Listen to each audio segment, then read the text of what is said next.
So recently I did a video where I was talking about the fact that I gave up my purple belt when I first came to this gym, and I did this as a response to a question that I got where one of the viewers was being asked to, demote himself, and I told him maybe he shouldn't.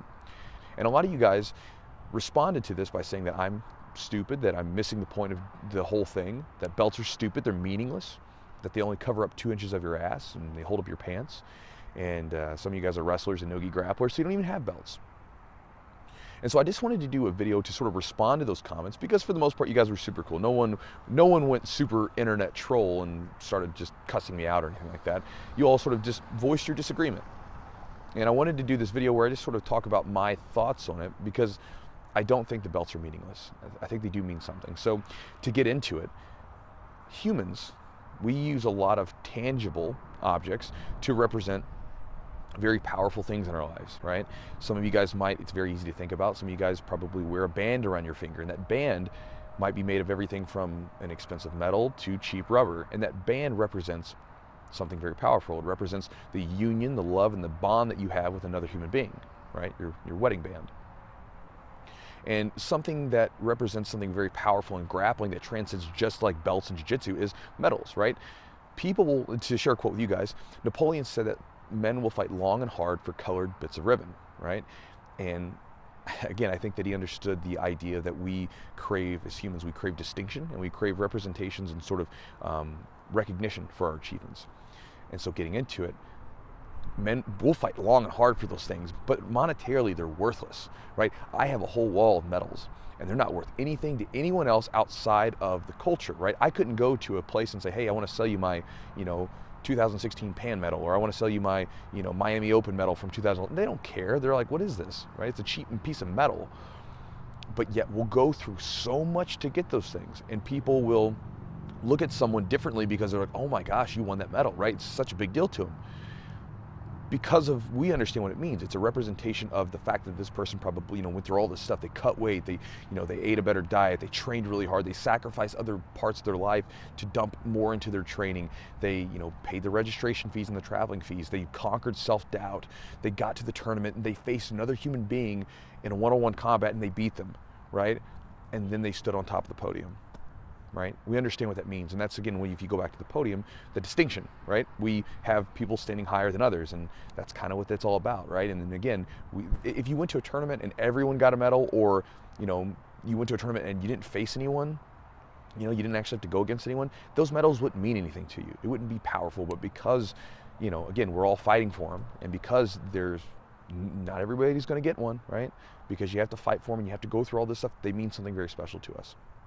And the belt's very similar to that, and the fact that it's a tangible object that's not really worth anything, but it represents I would consider a priceless thing.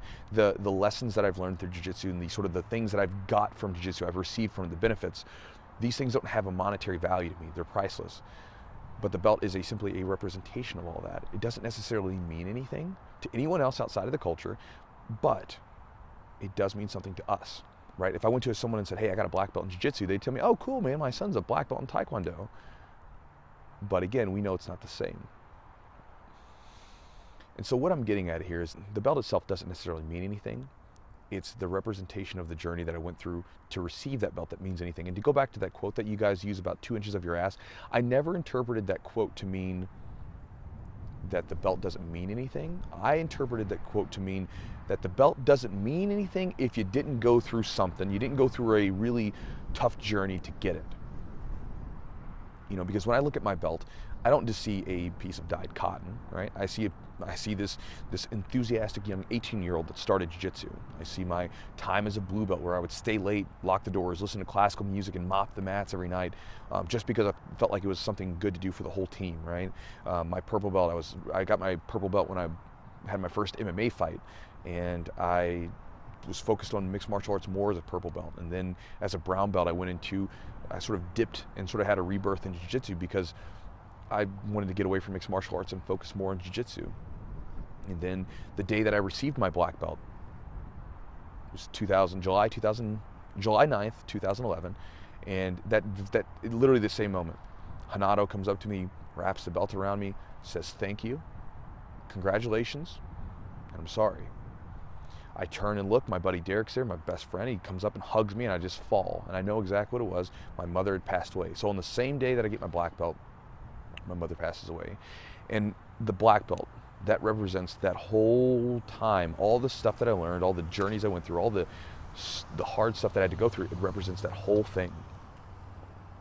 And so to tell me that that's meaningless, if you were to take the belt away from me, doesn't mean that. You know, all the benefits and stuff, you know, that I've gained from jiu-jitsu, they're not gone. You know, because again, I've always understood that the belt is simply a byproduct of focusing on the training and loving the grind of it and embracing all that stuff. The belt is simply a byproduct of that. But it's as if you went to someone and basically took away their medal and then scratched off their name off of any list, you know, to show that they never actually won the thing. I mean, you would still have won. You would still have gone through that whole ordeal, and you would still know that you won deep down, but it would still kind of leave a sour taste in your mouth.